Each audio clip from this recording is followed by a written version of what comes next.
Feliz y bendecido día, aprendiendo un curso de milagros. El secreto de la verdadera oración es olvidarte de las cosas que crees necesitar. Pedir algo específico es igual que ver el pecado primero y luego perdonarlo. Del mismo modo, al orar pasas por alto tus necesidades específicas, tal como las ves, y las dejas en manos de Dios. Ahí se convierten en los regalos que le haces, pues le dicen que no antepondrás otros dioses a Él, ni que quieres otro amor que el suyo. Este libro es un comienzo, no un final.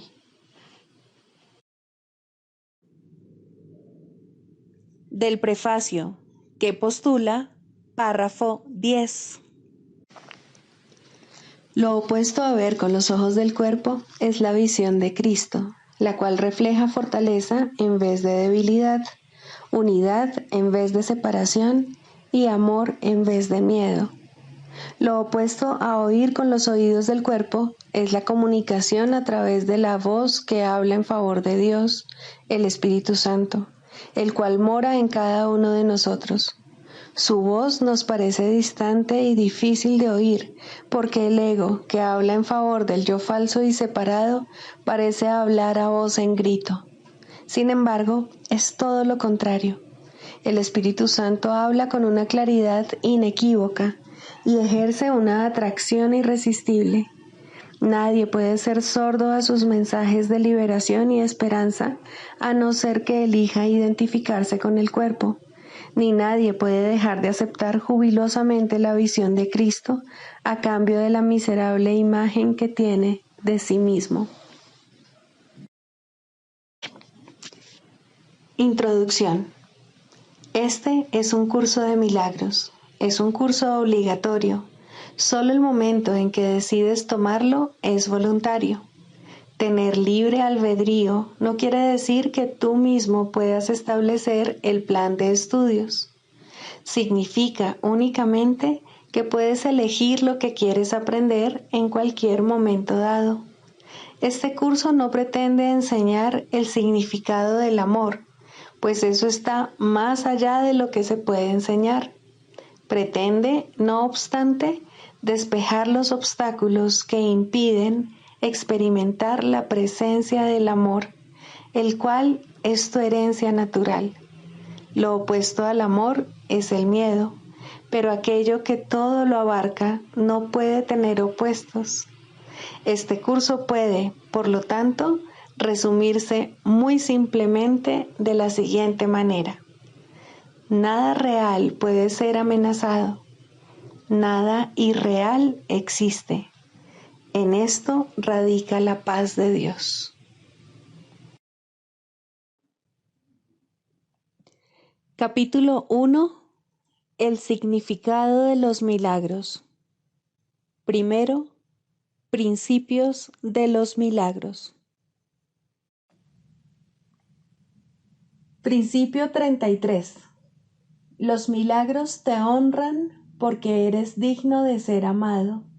Desvanecen las ilusiones que albergas acerca de ti mismo y perciben la luz en ti. De esta forma, al liberarte de tus pesadillas, expían tus errores. Al liberar a tu mente de la prisión de tus ilusiones, te restauran la cordura.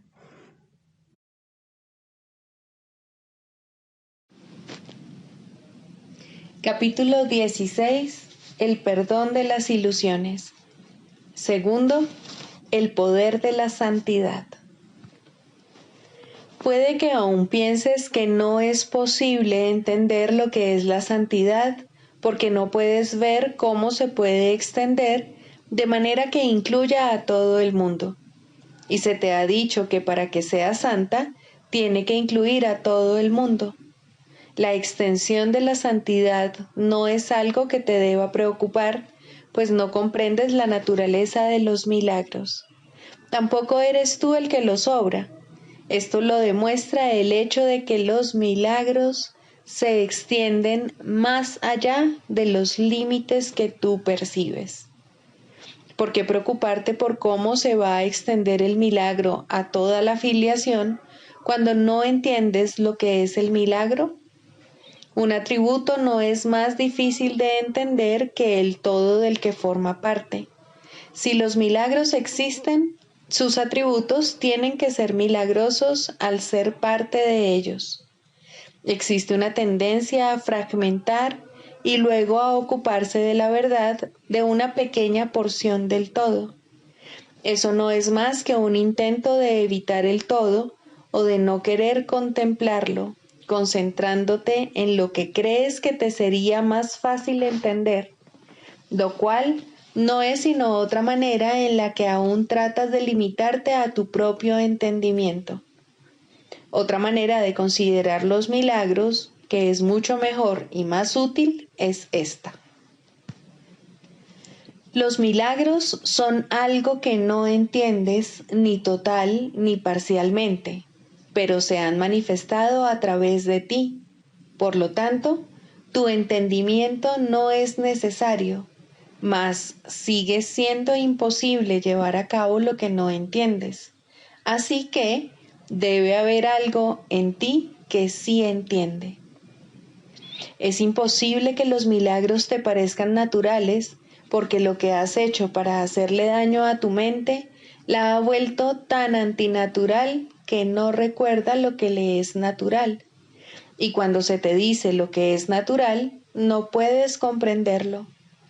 El reconocimiento de que la parte es igual al todo y de que el todo está en cada parte es perfectamente natural, pues así es como Dios piensa, y lo que es natural para Él es natural para ti.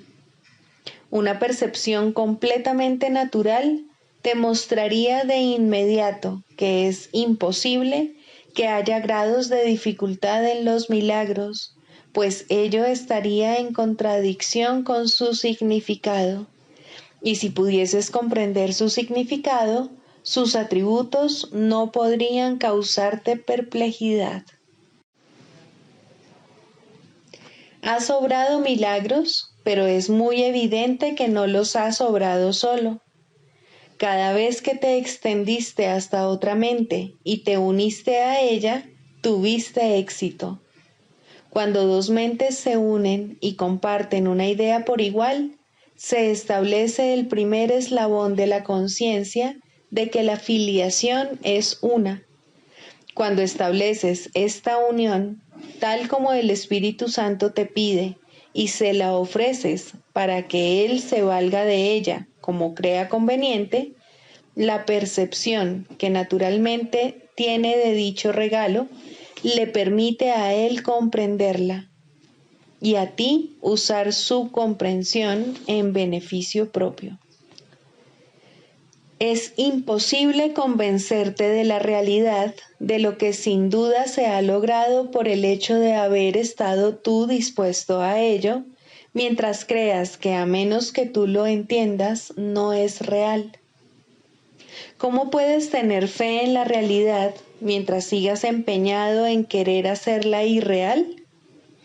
¿Crees realmente que te encuentras más a salvo afirmando que las ilusiones son reales que aceptando jubilosamente la verdad tal como es y dando gracias por ella? Honra la verdad que se te ha dado y regocíjate de que no la comprendas. Los milagros son algo natural para aquel que habla por Dios, pues su tarea es traducir el milagro al conocimiento que representa, pero que se encuentra vedado para ti.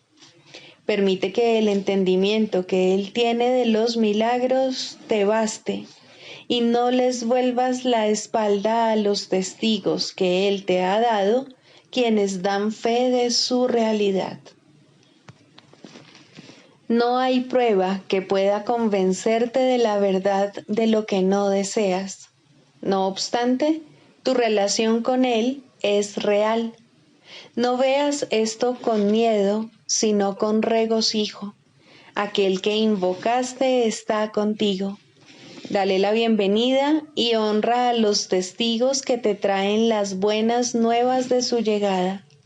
Es cierto, tal como temes, que reconocerlo a Él supone la negación de todo lo que crees saber, pero lo que crees saber nunca fue verdad. ¿De qué te sirve aferrarte a ello y negar las pruebas en favor de la verdad? Pues estás demasiado cerca de la verdad como para poder renunciar a ella ahora, y no podrás sino ceder ante su irresistible atracción. Puedes demorar esto ahora, pero solo por un tiempo. El anfitrión de Dios te ha llamado y tú le has oído. Nunca jamás volverás a estar completamente dispuesto a no escuchar. Este es un año de júbilo, en el que escucharás cada vez más y en el que la paz aumentará en igual medida. Tanto el poder de la santidad como la debilidad del ataque se están llevando a tu conciencia, y esto se ha logrado en tu mente, que está firmemente convencida de que la santidad es debilidad y el ataque poder. ¿No es este milagro prueba suficiente de que tu maestro no procede de ti?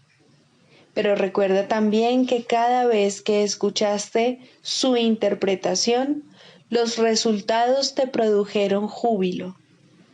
¿Preferirías acaso los resultados de tu interpretación, teniendo en cuenta honradamente cuáles han sido dichos resultados? Dios dispone para ti algo mejor. ¿No podrías contemplar con más caridad a quien Dios ama con perfecto amor? No hagas interpretaciones que se opongan al amor de Dios, pues tienes muchos testigos que hablan de Él tan claramente que solo los ciegos y los mudos podrían no verlos ni oírlos. Decídete este año a no negar lo que Dios te ha dado. Despierta y compártelo, pues esa es la única razón por la que Él te ha llamado. Su voz ha hablado claramente, pero tienes muy poca fe en lo que oíste, debido a que has preferido tener más fe en el desastre que has ocasionado. Resolvamos hoy juntos aceptar las buenas nuevas de que este desastre no es real y de que la realidad no es un desastre.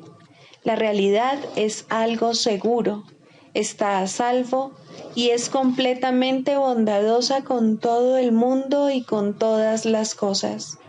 No hay amor más grande que aceptar esto y alegrarse, pues el amor solo pide que seas feliz y te dará todo lo que contribuya a tu felicidad. El Espíritu Santo jamás ha dejado de resolver por ti ningún problema que hayas puesto en sus manos, ni jamás dejará de hacerlo. Cada vez que has tratado de resolver algo por tu cuenta, has fracasado. ¿No es hora ya de que conectes todos estos hechos y te des cuenta de lo que significan? Este es el año en que debes poner en práctica las ideas que se te han dado, pues las ideas son fuerzas poderosísimas que deben ponerse en práctica y no dejar en desuso. Ya te han dado suficientes pruebas de su poder como para que desees depositar tu fe en ellas y no en su negación. Dedica este año a la verdad y déjala obrar en paz. Ten fe en aquel que tiene fe en ti. Piensa en lo que realmente has visto y oído y acéptalo. ¿Cómo puedes estar solo con semejantes testigos?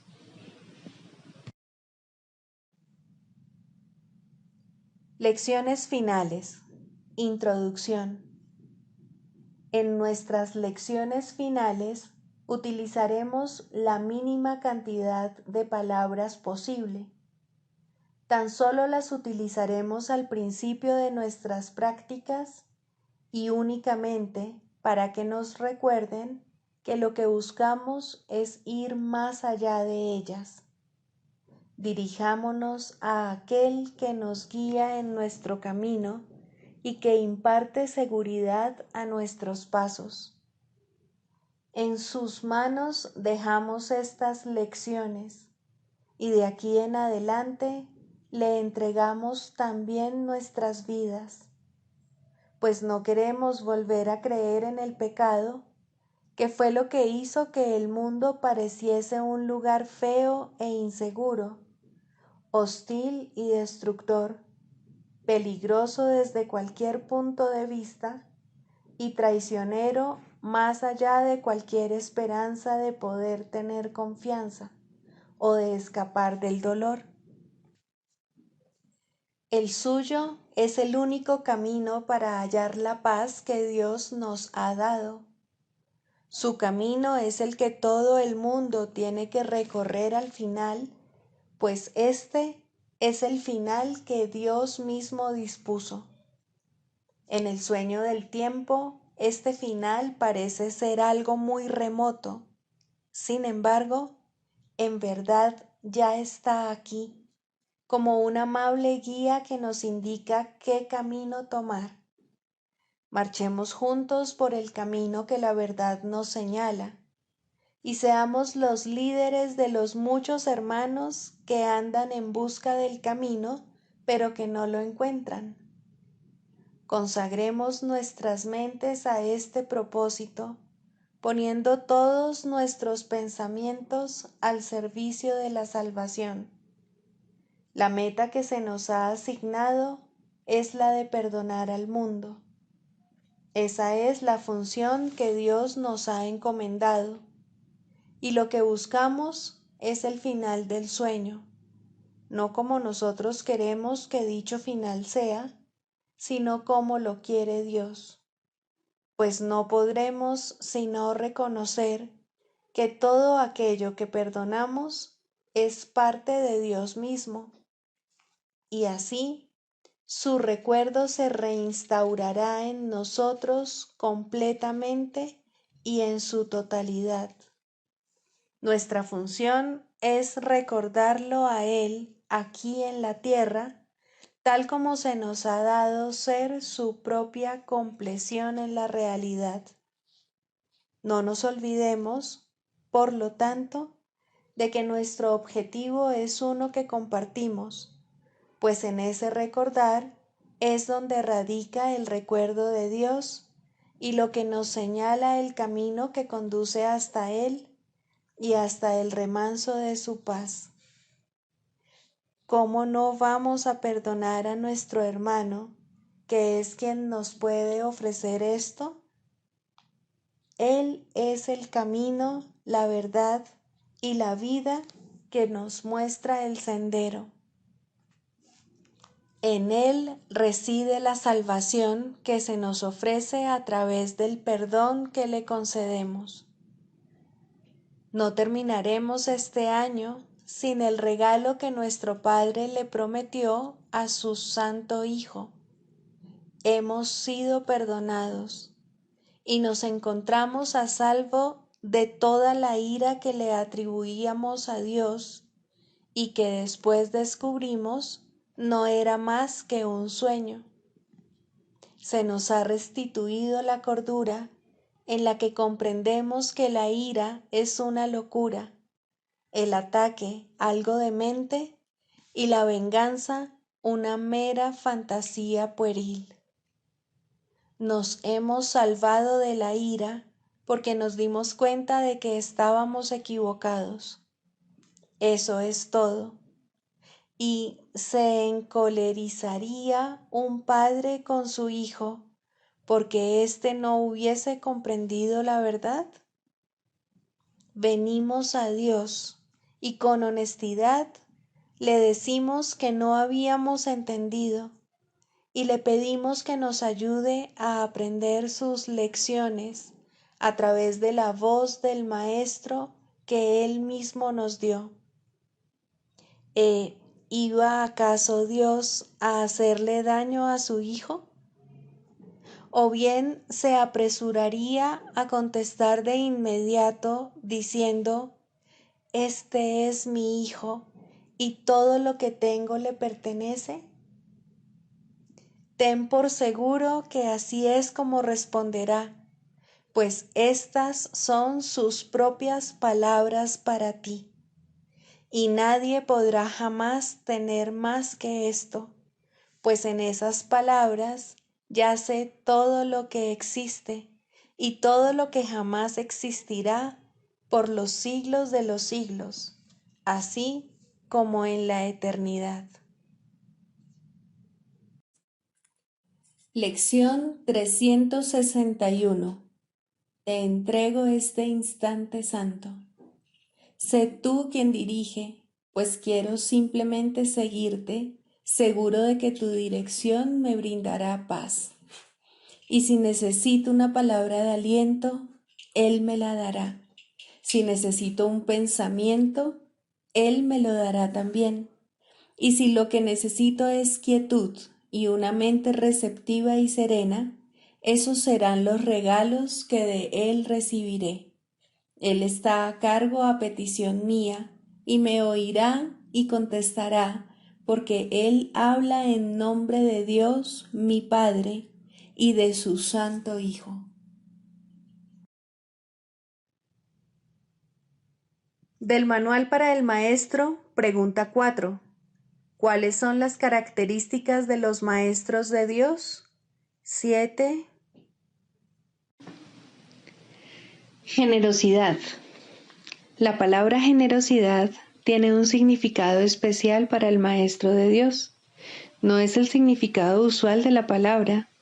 De hecho, es un significado que tiene que aprenderse, y aprenderse muy bien. Al igual que todos los demás atributos de los maestros de Dios, esta se basa, a fin de cuentas, en la confianza, puesto que sin confianza nadie puede ser generoso en el verdadero sentido de la palabra. Para el mundo, generosidad significa dar en el sentido de perder. Para los maestros de Dios, generosidad significa dar en el sentido de conservar.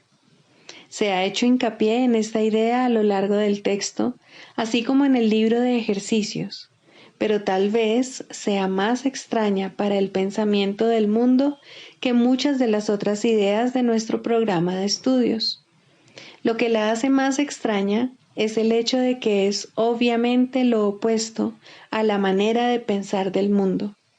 De la manera más clara posible y en el más simple de los niveles, la palabra significa exactamente lo opuesto para los maestros de Dios que para el mundo. El maestro de Dios es generoso en interés propio, pero no nos referimos aquí al interés propio del ser del que el mundo habla. El maestro de Dios no quiere nada que él no pueda dar, pues se da cuenta de que, por definición, ello no tendría ningún valor para él. ¿Para qué lo iba a querer?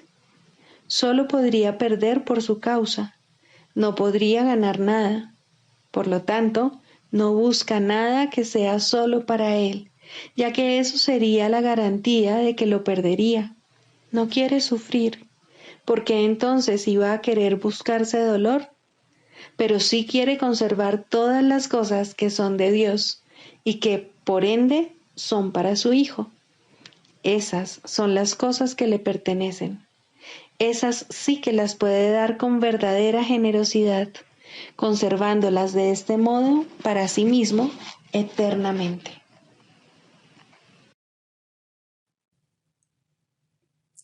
Manual para el Maestro 27. ¿Qué es la muerte? La muerte es el sueño central de donde emanan todas las ilusiones. ¿No es acaso una locura pensar que la vida no es otra cosa que nacer, envejecer, perder vitalidad y finalmente morir?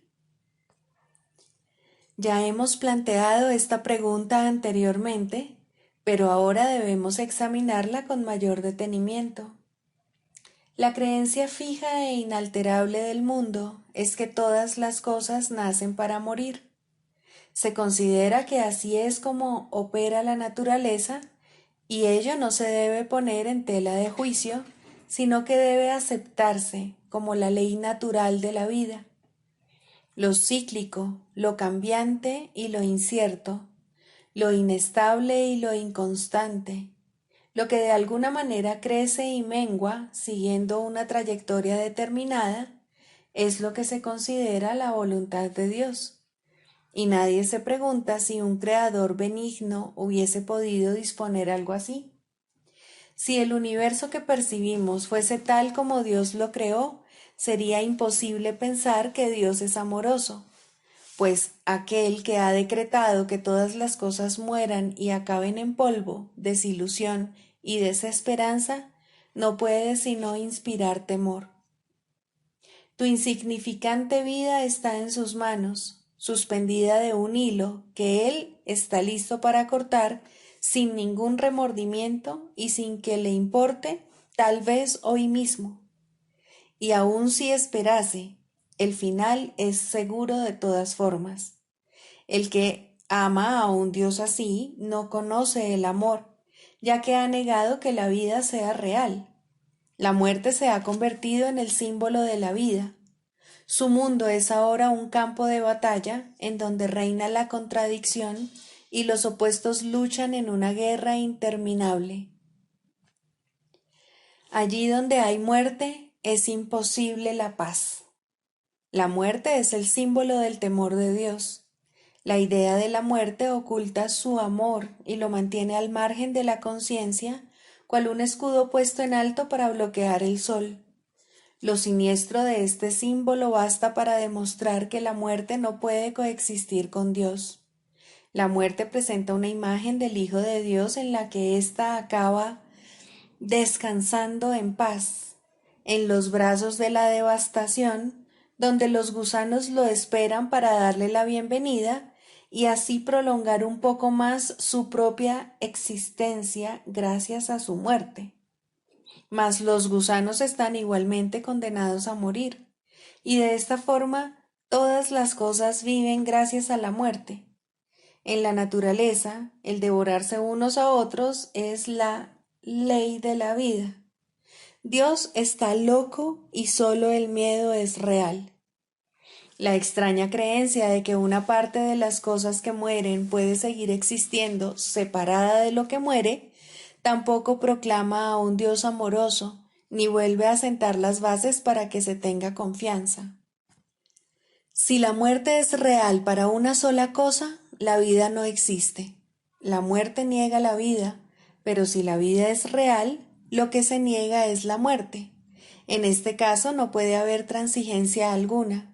O bien existe un Dios de miedo, o bien uno de amor.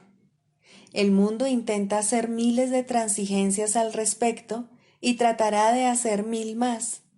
Ni una sola puede ser aceptable para los maestros de Dios, ya que ninguna de ellas sería aceptable para Dios. Él no creó la muerte, puesto que no creó el miedo. Para él, ambas cosas están igualmente desprovistas de sentido. La realidad de la muerte está firmemente arraigada en la creencia de que el Hijo de Dios es un cuerpo, y si Dios hubiese creado cuerpos, la muerte sería ciertamente real. Pero en ese caso, Dios no sería amoroso.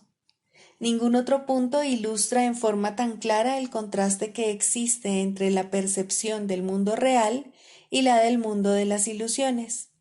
Si Dios es amor, la muerte es, de hecho, la muerte de Dios, y por lo tanto, su propia creación no puede sino temerle. Dios no es su padre, sino su destructor, su vengador, no su creador. Sus pensamientos son aterradores y su imagen temible. Contemplar sus creaciones es morir. El último enemigo destruido será la muerte. Por supuesto que sí. Sin la idea de la muerte no habría mundo. Todos los sueños acabarán con éste. Esta es la meta final de la salvación, el fin de todas las ilusiones. Y todas las ilusiones nacen de la muerte. ¿Qué puede nacer de la muerte y tener vida? Por otra parte, ¿qué puede originarse en Dios y morir? Las inconsistencias, las transigencias y los ritos que el mundo fomenta en sus vanos intentos de aferrarse a la muerte y al mismo tiempo pensar que el amor es real, no son más que necios trucos mágicos que no tienen sentido ni eficacia. Dios es eterno, al igual que todas las cosas creadas en Él. ¿No ves que de no ser así, Él tendría un opuesto y el miedo sería tan real como el amor? Maestro de Dios, tu única tarea puede definirse de la siguiente manera. No hagas ningún trato en el que la muerte sea parte integrante de él. No creas en la crueldad, ni permitas que el ataque oculte la verdad de ti. Lo que parece morir tan solo se ha percibido incorrectamente y se ha llevado al campo de las ilusiones. De ahí que tu tarea sea ahora permitir que las ilusiones sean llevadas ante la verdad. Mantente firme solo en esto. No te dejes engañar por la realidad de ninguna forma cambiante. La verdad no cambia ni fluctúa, ni sucumbe ante la muerte o ante la destrucción. ¿Y cuál es el final de la muerte? Nada más que esto: el reconocimiento de que el Hijo de Dios es inocente ahora y siempre. Nada más que eso, pero no olvides que tampoco es menos.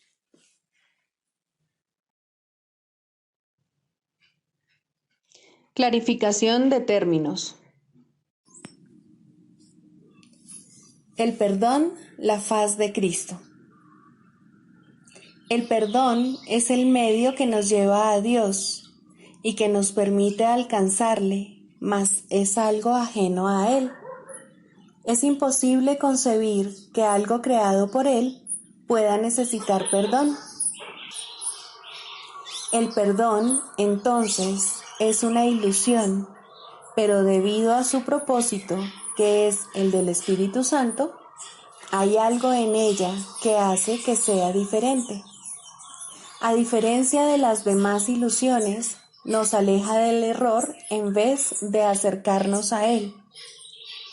Al perdón podría considerársele una clase de ficción feliz, una manera en la que los que no saben pueden salvar la brecha entre su percepción y la verdad. No pueden pasar directamente de la percepción al conocimiento, porque no creen que esa sea su voluntad. Esto hace que Dios parezca ser un enemigo en lugar de lo que realmente es, y es precisamente esta percepción de mente la que hace que no estén dispuestos a simplemente ascender y retornar a Él en paz. Y de este modo necesitan una ilusión de ayuda, porque se encuentran desvalidos, un pensamiento de paz porque están en conflicto. Dios sabe lo que su Hijo necesita antes de que Él se lo pida. Dios no se ocupa en absoluto de la forma, pero al haber otorgado el contenido, su voluntad es que se comprenda, y eso basta. Las formas se adaptan a las necesidades, pero el contenido es inmutable, tan eterno como su creador. Antes de que el recuerdo de Dios pueda retornar, es necesario ver la faz de Cristo. La razón es obvia. Para ver la faz de Cristo se requiere percepción. El conocimiento no es algo que se pueda ver, pero la faz de Cristo es el gran símbolo del perdón. Es la salvación. Es el símbolo del mundo real. El que la ve deja de ver el mundo. Está tan cerca ya del umbral del cielo como es posible estar mientras aún esté afuera. Mas desde ahí, un paso más basta para entrar. Es el paso final, y ese se lo dejamos a Dios. El perdón es un símbolo también, pero en cuanto que símbolo exclusivo de la voluntad del Padre, no puede ser dividido. Y así, la unidad que refleja se convierte en su voluntad. Eso es lo único que aún está en el mundo en parte y que, al mismo tiempo, es el puente que conduce al cielo. La voluntad de Dios es lo único que existe. Lo único que podemos hacer es pasar de la nada al todo, del infierno al cielo. ¿Es esto una jornada? No, en verdad no lo es, pues la verdad no va a ninguna parte. Pero las ilusiones cambian según el lugar o la época. El paso final no es más que otro cambio. Por ser una percepción, es en parte irreal. Sin embargo, esa parte desaparecerá. Lo que entonces quedará será la paz eterna y la voluntad de Dios. Ahora ya no hay deseos, pues los deseos cambian. Incluso lo que una vez se deseó puede volverse indeseable. Esto es así porque el ego jamás puede estar en paz. Pero la voluntad es constante por ser el don de Dios, y lo que Él da es siempre como Él mismo.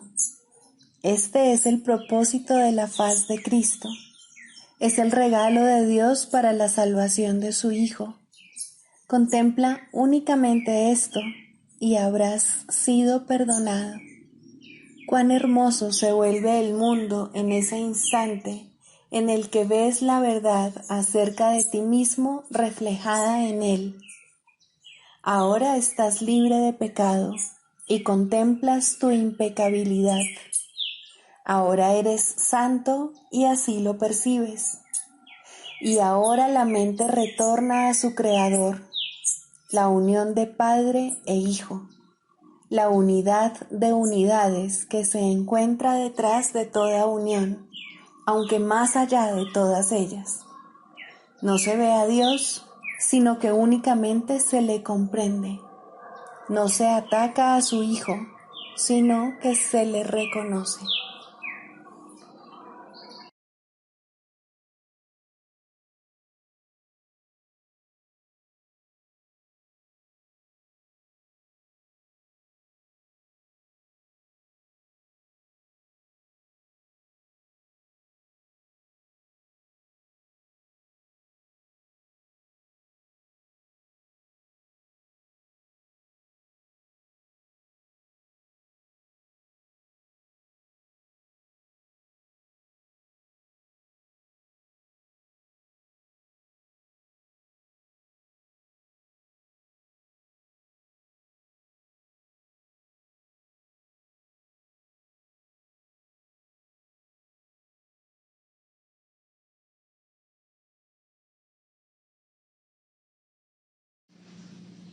El proceso de la psicoterapia.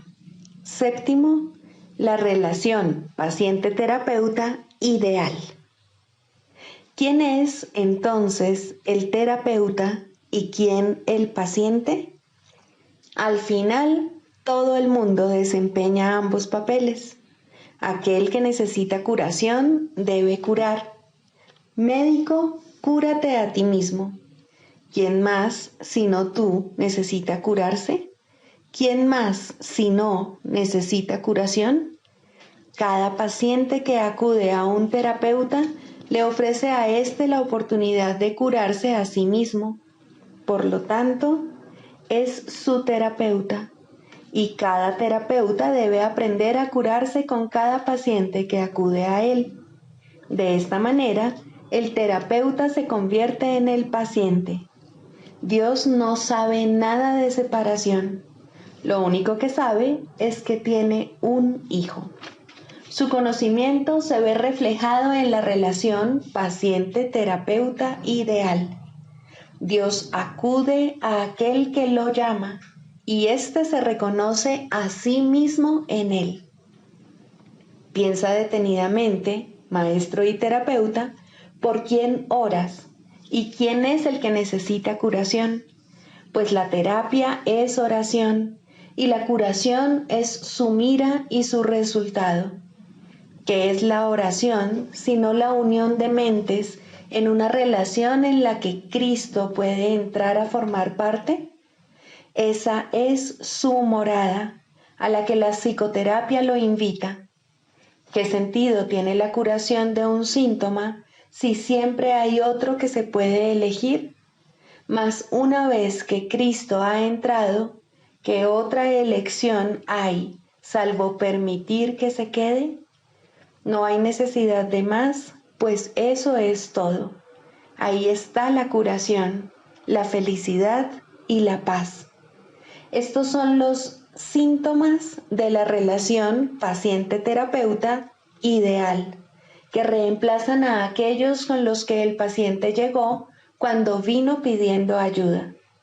El proceso que realmente tiene lugar en esa relación es uno en el que el terapeuta le dice de todo corazón a su paciente que todos sus pecados han sido perdonados junto con los propios.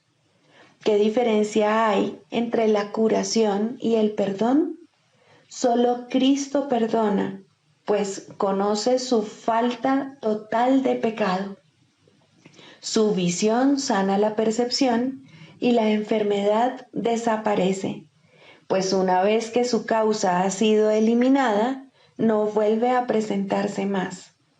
Para que esto tenga lugar, no obstante, se necesita la ayuda de un terapeuta muy avanzado, capaz de unirse al paciente en una relación santa, en la que todo sentido de separación finalmente se supere. Para ello se requiere una cosa y solo una: que el terapeuta no se confunda a sí mismo con Dios en modo alguno. Todo sanador no sanado cae en esta confusión fundamental de una u otra forma al considerarse como su propio creador en lugar de creado por Dios. Rara vez, si acaso, es esta una confusión de la que es consciente, o el sanador no sanado se convertiría instantáneamente en un maestro de Dios y consagraría su vida a la verdadera curación. Antes de llegar a este punto, pensó que estaba a cargo del proceso terapéutico y que, por lo tanto, era responsable de sus resultados. Los errores del paciente se convirtieron así en sus fracasos, y la culpabilidad se convirtió en la cubierta, obscura y fuerte, de lo que debía ser la santidad de Cristo. La culpabilidad es inevitable para aquellos que se valen de su propio juicio al tomar decisiones. La culpabilidad es imposible para aquellos a través de los cuales habla el Espíritu Santo. Eliminar la culpabilidad es el verdadero objetivo de la terapia y el evidente objetivo del perdón.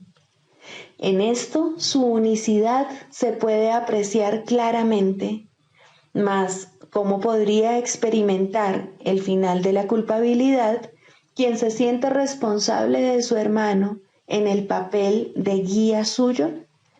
Tal función presupone un conocimiento que nadie aquí puede tener, una certeza del pasado, del presente y del futuro, así como de todos los efectos que en ellos puedan ocurrir.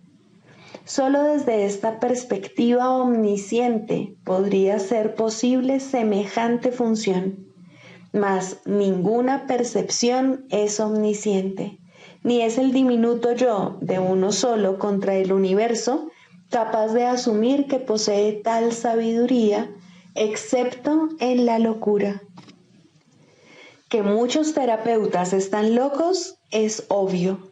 Ningún sanador no sanado puede estar completamente cuerdo.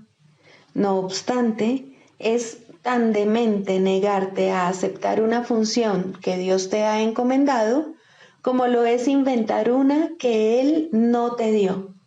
El terapeuta avanzado en ningún caso puede dudar del poder que hay en él, ni tampoco de la fuente de ese poder.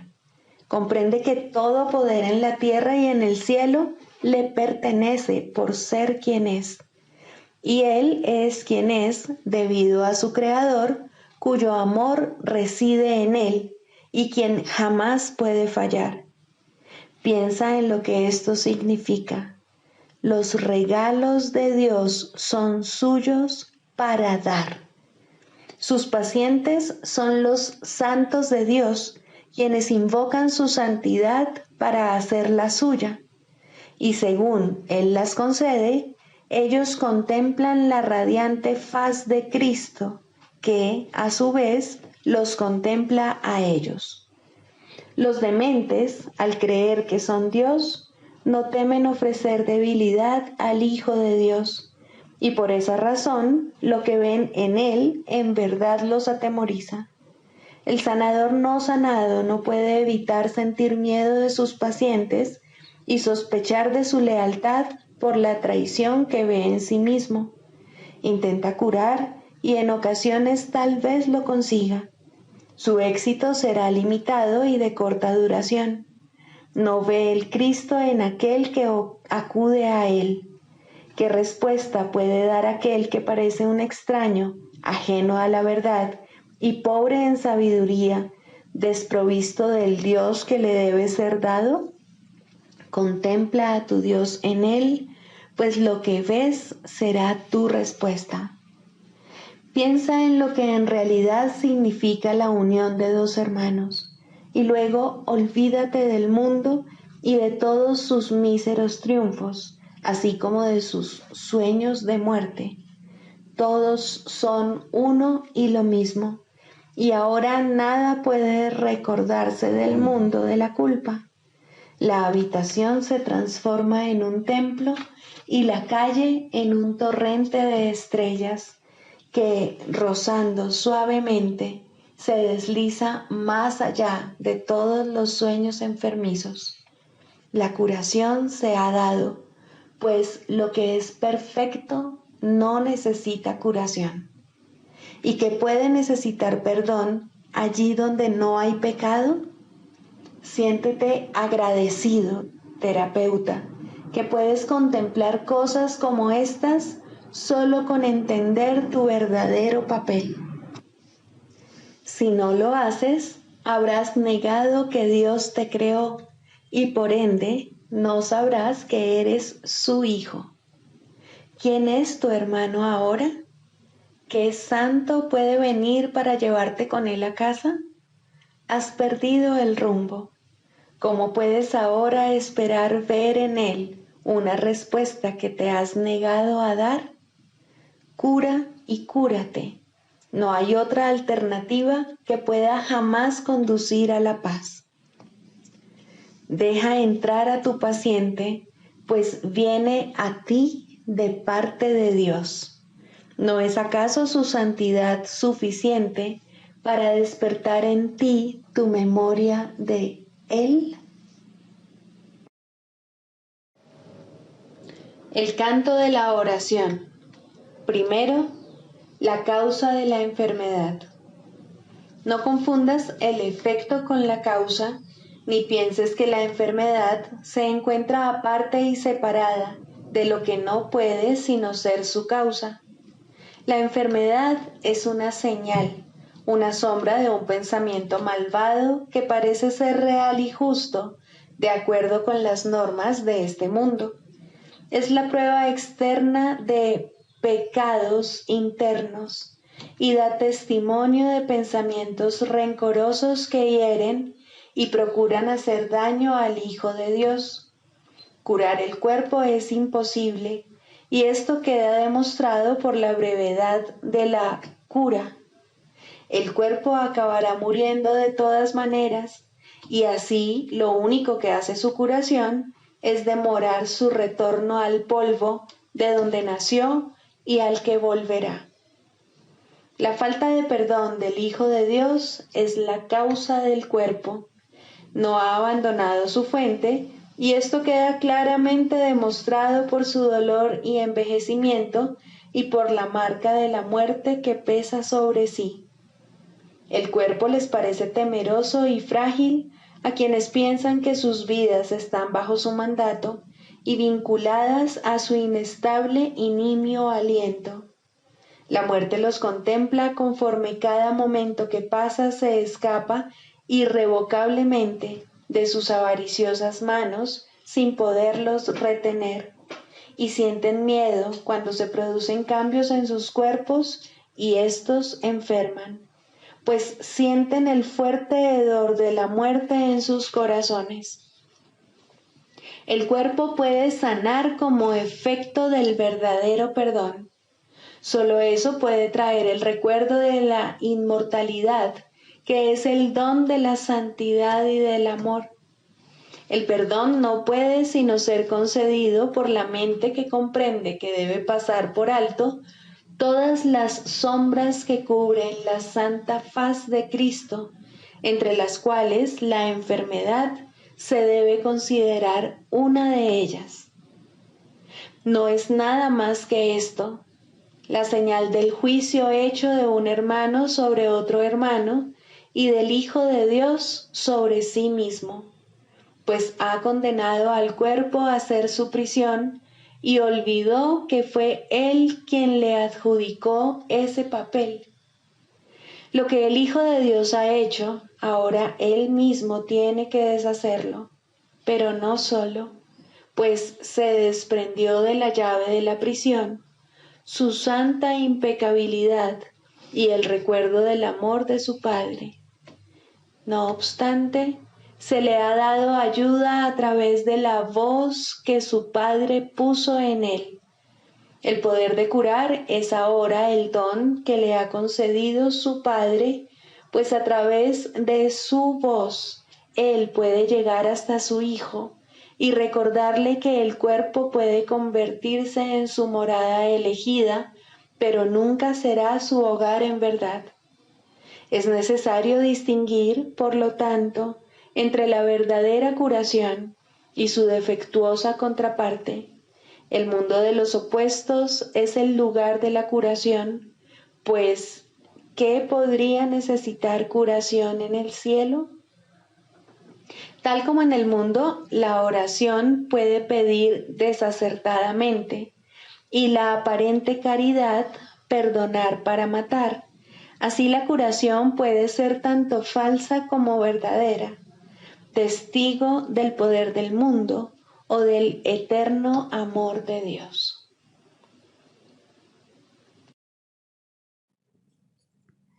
Sigamos a Jesús haciendo del perdón algo tan natural como respirar y algo tan vital como el aire. Amén.